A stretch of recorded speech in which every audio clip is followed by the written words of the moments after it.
is one of the rare Friday evenings that falls at the very end of a long month, which means it's the fifth Friday of the month, which means we don't read Torah tonight, which means I get extra time to talk, which means you should get comfortable.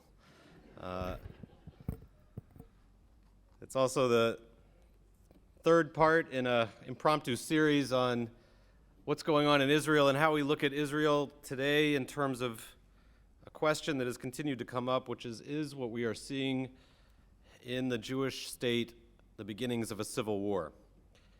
Next week, by the way, Rami Feinstein, our Shaliach, will be speaking in a new edition, a fourth part to the series, which is Q&A with he's going to share a little bit about the details of what's been going on with the judicial reforms and also take questions. So every week things change, and we try to do a little bit of an update. Next week will be a longer update, a fuller update from Rami, who's been following it very closely, and having talked with him this week about it. It is not surprising that it's confusing. It is confusing to those who grew up in Israel their whole life. It is therefore confusing and filled with details that we're trying to absorb for those of us who do not live in Israel and follow the daily news. But tonight I wanted to focus on the last in the series of having talked about the idea of what civil wars are and how they begin, to now talk about how they end.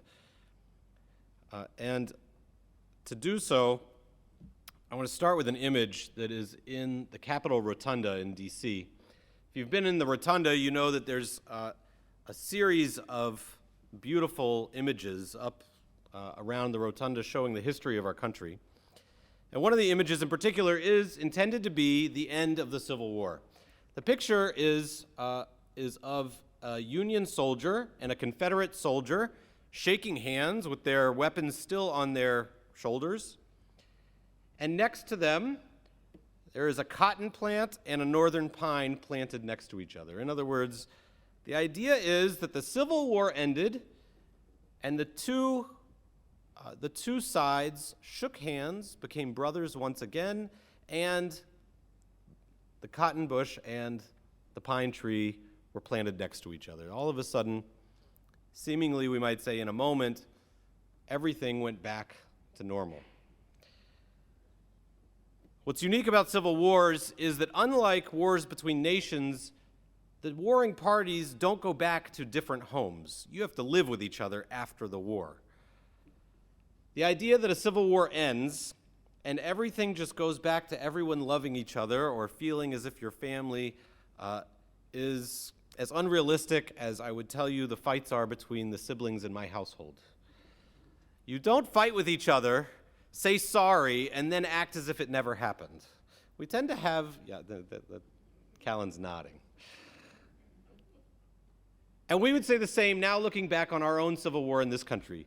The Civil War ended, but civil rights, slavery may have legally ended, but civil rights was a long battle, and many would say we're still fighting some of those same battles today. It takes a long time for people to recover, if they do, from a civil war.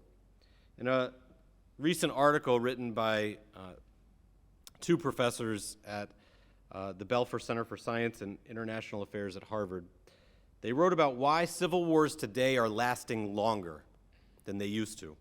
I thought it was interesting in that they categorized the ways in which civil wars end. So the first is that historically it's a one-sided victory. We get this. One group wins. The other group loses. The winning group gets to make all the rules. The losing group doesn't. This was according to their research, this was overwhelmingly the way that civil wars worked for most of history up until the end of the Cold War. After the Cold War, we had negotiated settlements. Those of us who remember our more recent history remember civil wars like Bosnia-Herzegovina. It was settled with diplomatic negotiations. I looked it up actually in Dayton, Ohio, for those who might remember that. So a civil war breaks out, two people are fighting each other in the same country, and for a short period in history recently, there was some sort of diplomatic negotiation, but after 9/11, the professors say, things changed again. After 9/11, civil wars stopped ending. So if we think about the wars that are happening today, we think about civil war in Syria that continues, civil war in Afghanistan and Iraq and Sudan, in Yemen, and I would add, they did not add this, but I would say, while it's not by definition a civil war, I think the idea that what is happening in Ukraine between two related peoples is a war that seems to not have an end, and that just seems to be accepted, that this is just going to continue. I think that's what they're referring to. That somehow, since 9/11, we've become more comfortable with the idea that there doesn't need to be a resolution, that we're just going to agree to disagree eternally and have two people who have a long, drawn-out war with each other. So, what happened in Israel this week? It was unprecedented protests. For those who followed, for those who haven't been following, the broad headline of what the debate is a push by the current government, led by Benjamin Netanyahu, to change the ways in which the Supreme Court operates, which would give the people in political power, depending on your opinion, let's say, a degree, and some would say a great degree, of more power in making choices. In other words, they wouldn't be able to be vetoed entirely by the court. They could make laws, they could change the way elections work, and the court wouldn't be able to override that decision by the leading political party. Many have said that this threatens democracy, and it came to a head this week as the protests got so large that they had to close the airport, close the schools, close the hospitals. The country, even the army, was unable to be pulled together. And so Prime Minister Netanyahu halted the bill that he had put forth to change the Supreme Court. He did not remove the bill. He simply said, let's not discuss this right now. But he didn't cancel it. And so some people have said that we should celebrate the fact that the civil war that we were worried about happening was averted. But it isn't. As we're seeing, people who are in favor of what was proposed are now coming out to protest. We're seeing that the legislation wasn't removed. It was simply put on pause to be brought up at a later date. That nothing was resolved. It was de-escalated, perhaps, but there are still concerns about what may come next, and it could be something that's worse. So if we had to choose which of the three endings we've reached in this civil almost war in Israel, we would say that by no means did one side concede or win. And in fact, in his speech to the people, Netanyahu quoted the great story of Solomon about splitting the baby. You remember this story? It doesn't seem like the most kid-friendly story, but we tend to always tell this story to our children, right? There's a child that is two mothers claim is their own, and King Solomon says, I know how we'll figure out who is the mother of this child. We will split the child in two, which of course would mean that the child wouldn't live, and the mother who gives up the child, that is the mother who must be the true mother, because she wouldn't want her own child to die. But if you carry the metaphor, this is what Netanyahu quoted in his quote-unquote concession of pausing the legislation. He said, we should treat this like Solomon. Let's test the waters and split this baby in half and see who screams out of concern for the state of Israel, and that is the people who are the true Zionists. So the metaphor is one that leads one to think that the way you win a civil war today in Israel, according to Netanyahu, is you do it the old-fashioned way. You overcome the other side, and you show that you're the winner.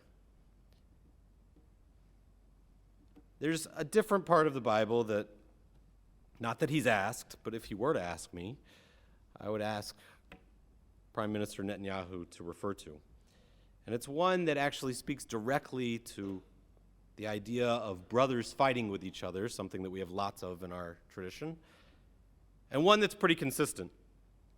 In the stories, multiple stories of brothers fighting with each other, the two most famous being Jacob and Esau, and Joseph being thrown into the pit by his brothers. In the book of Genesis, they continually use the word when they reconcile, vayigash, which means that they come back together. They get closer to each other. Usually it's translated, they come They come near each other.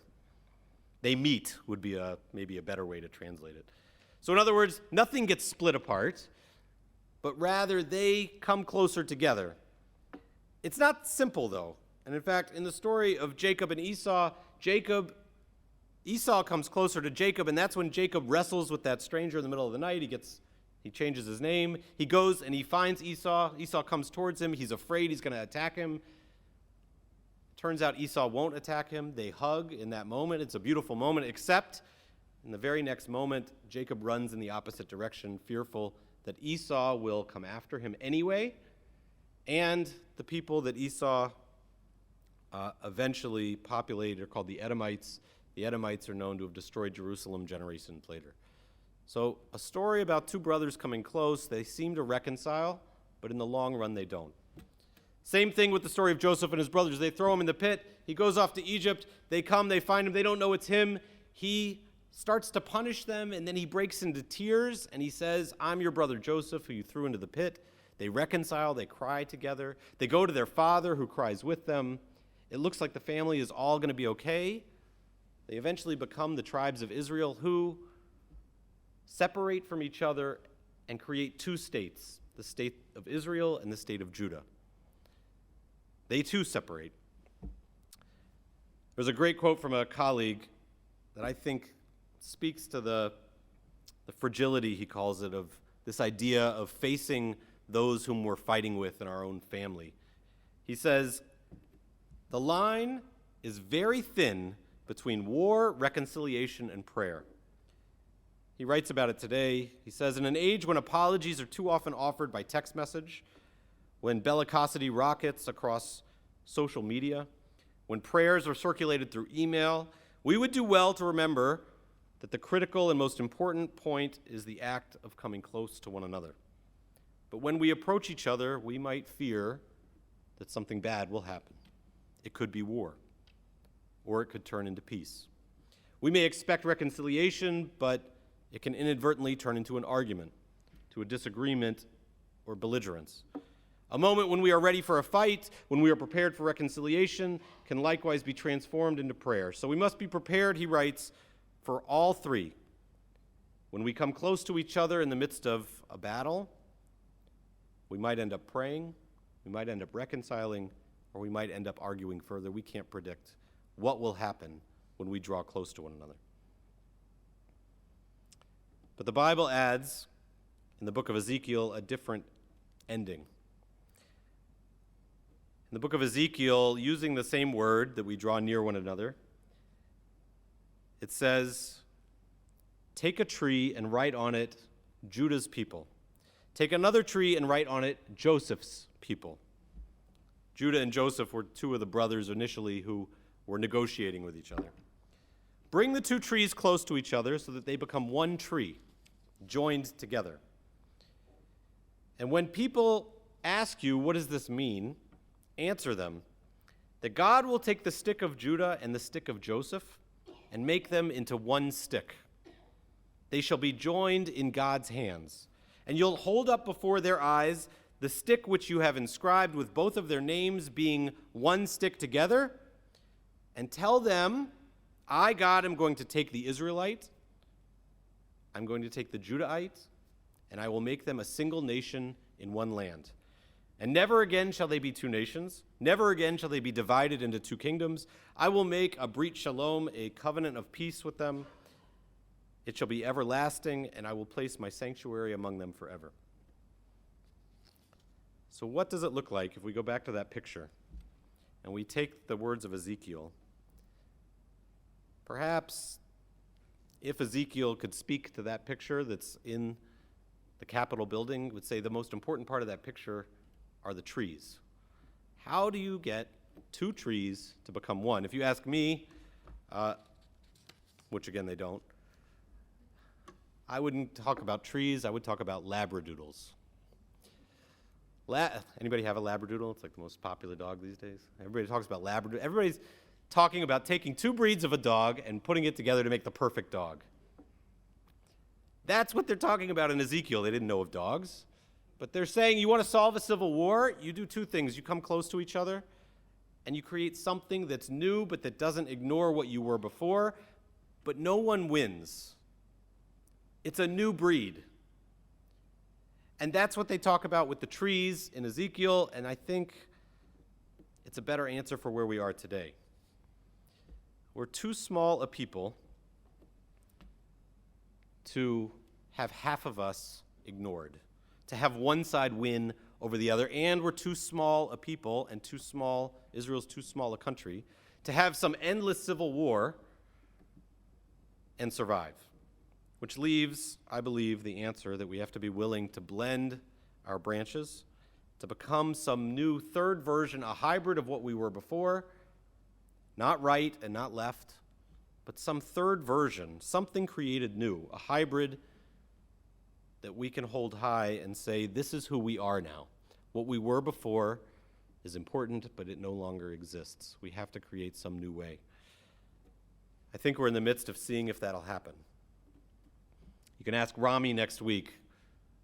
My hope, perhaps too optimistically out of this, is perhaps in the coming years we'll find that Israel writes a constitution, something they never have been able to accomplish. Perhaps that will be the document that creates a new definition of what this people is and who they are to us and what their relationship can be to the world. But I hope that it's not one side winning over the other. I hope that it's not an eternal civil war. I hope it's some sort of new hybrid people that we can look at differently and start fresh. Shabbat Shalom.